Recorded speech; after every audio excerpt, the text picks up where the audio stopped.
विसुन्दराय तस्मै महाप्रेमरसप्रदाय चैतन्यचन्द्राय नमो नमस्ते।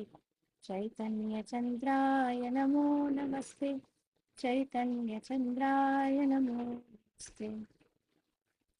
जय जय श्री चैतन्य जय नित्यानंद जय द्वैत चंद्र जय गौरभक्तवृंद। हरे कृष्णा कृष्णा कृष्णा हरे हरे, हरे Ram Ram Ram Hare Hare.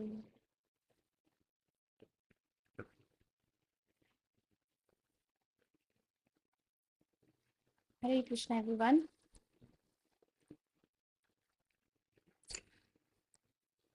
I hope my voice is clearly audible to everyone.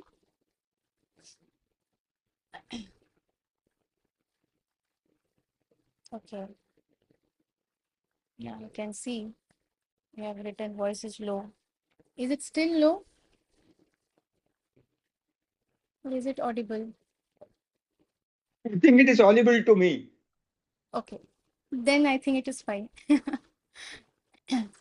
All right. So I'll continue reading from the next paragraph. I will just mute everyone so that there are no echoes in between.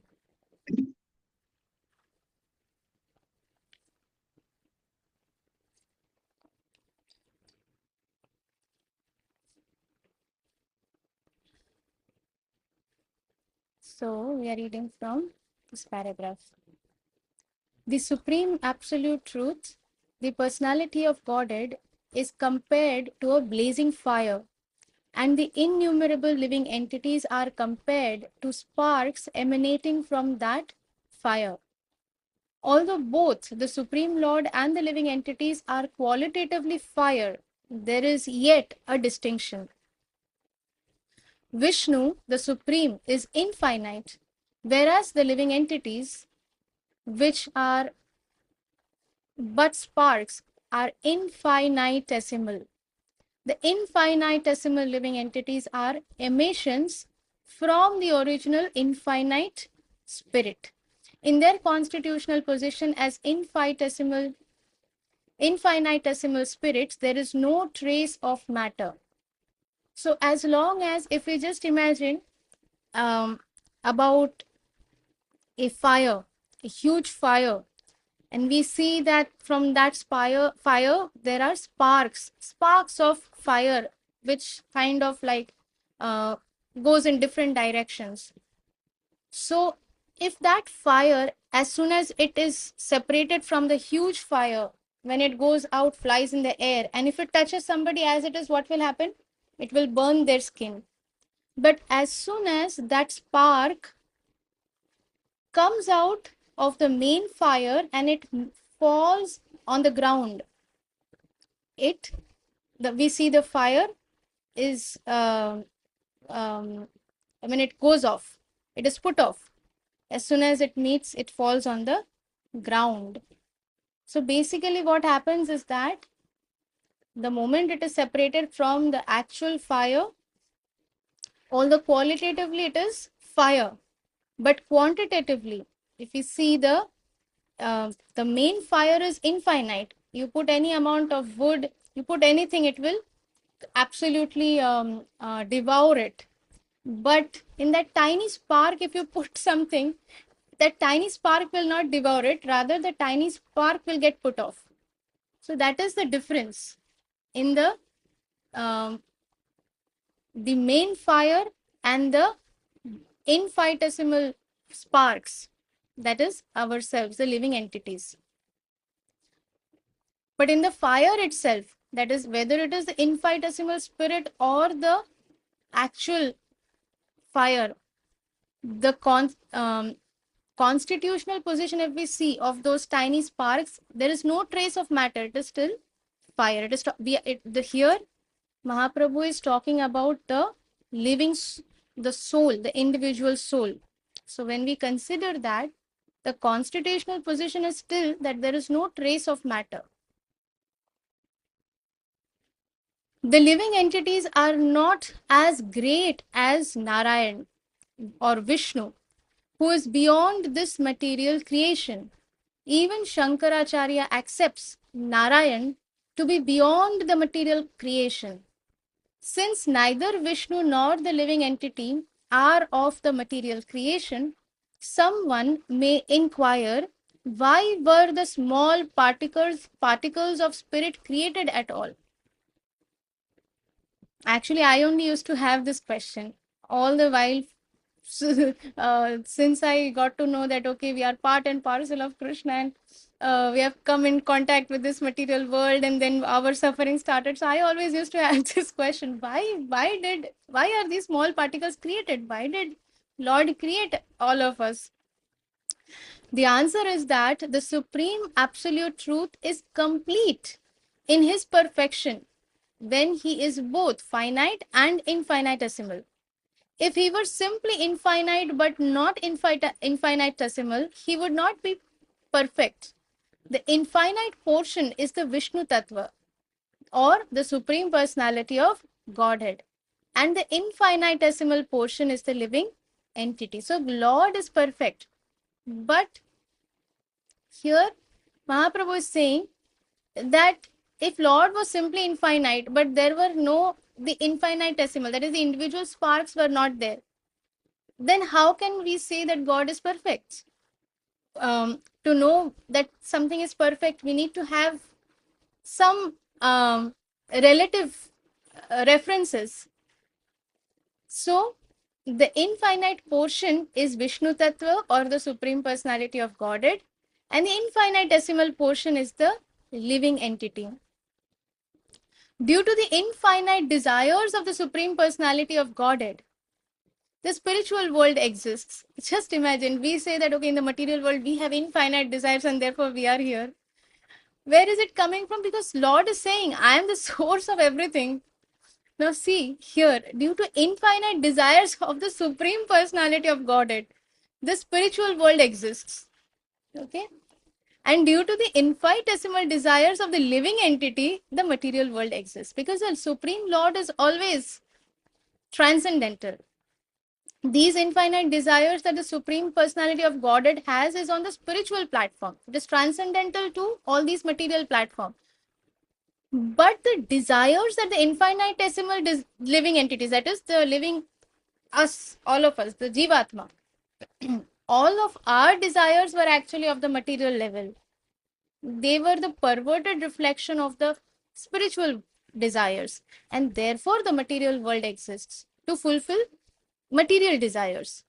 When the infinitesimal living entities are engaged in trying to fulfill their infinitesimal desires for material enjoyment, they are called Jiva Shakti. But when those same infinitesimal desires are dovetailed with the infinite, that means the Supreme Lord, then they are called liberated souls. So there are many, many living entities, Jivatma, and some are fallible, that is Nitya Baddha, and some are infallible, Nitya Siddha. So when somebody's desires are for material enjoyment, therefore this material world is created, and therefore they fall down in the material world, and therefore they are called Nitya Baddha. They are always bound by material desires, and therefore they are bound in the material illusory world. But there are some souls who are eternally liberated, because even when they were created, all their infinitesimal desires were not for material enjoyment, but they were all dovetailed with the infinite. That means they were all channelized for the Supreme Lord, Krishna. Therefore, they are called liberated souls. They are Nitya Siddha. They never fall down. They never fall down from the spiritual world to this material world. There is no need to ask, therefore, that why God created the infinitesimal portions. They are simply the complementary side of the Supreme, because the Supreme Lord has so many desires, infinite desires. Therefore, He created the spiritual world, and from Him comes the infinitesimal living entities, and Among those living entities, some of them have material desires, whereas some of their desires are completely dovetailed towards the Supreme Lord. And because based on these desires, some of the living entities have fallen in the material world because their desires are material. Therefore, the Lord created the material world, and some of them, they are eternally in the spiritual world because they are liberated souls. So when we ask, why did he create? Why did he create? This is the reason. Because he also has desires, infinite desires. So there is no need to ask why God created. They are simply the complementary side of the Supreme. It is doubtlessly essential for the infinite to have infinitesimal portions, which are inseparable parts and parcels of the Supreme Soul. Because the living entities are infinitesimal parts and parcels of the Supreme. That means innumerable, cannot be calculated. We cannot calculate it exactly how many parts are there. And we are part and parcel. Parts, but at the same time separated.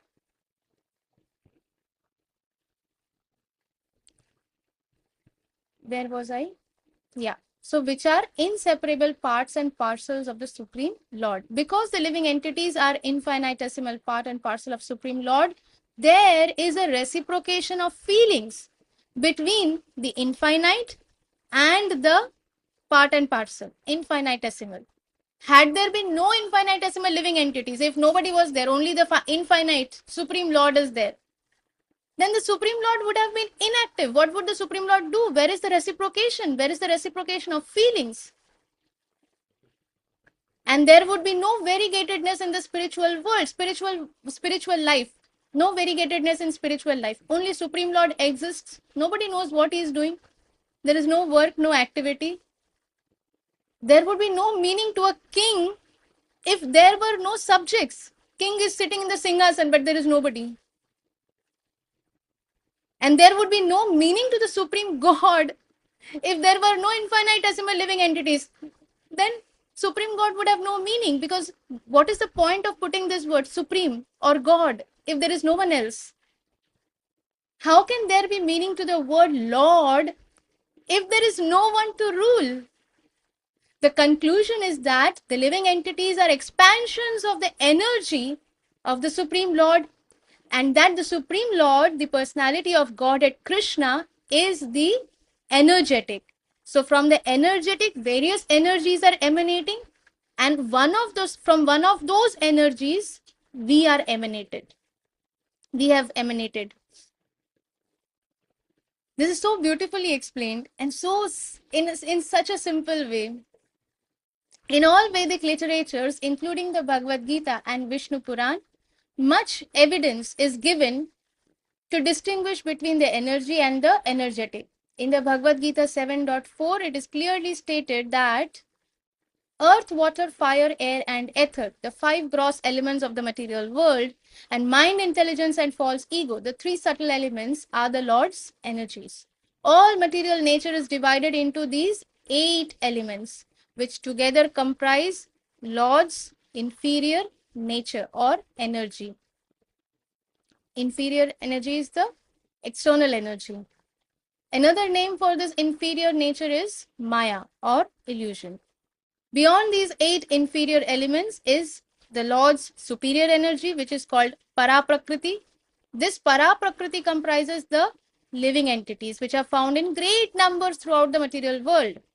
Because we are the marginal potency. We are neither material fully, neither fully spiritual. We are in between, somewhere on the margin.